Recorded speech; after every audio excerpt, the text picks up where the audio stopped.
Hey everyone! Today I will show you how to add roles on Discord Mobile.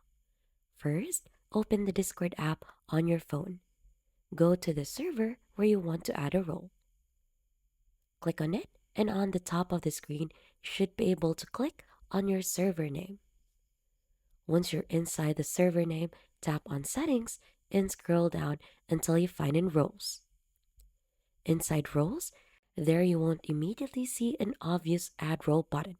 Look at the top right corner of your screen and tap the plus icon. Now you can create a new role. Enter the name that you want for your role. For example, let's add in here moderator.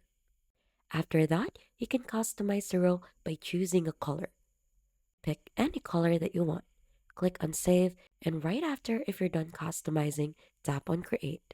Once you're done customizing, you should be able to choose or set up the permission. So feel free to choose which one to play, or you could skip the step. You could also assign the role to your member. Choose any member from there, or you could choose to skip the step or choose a member and click on finish. And that is just basically how you add roles on Discord Mobile.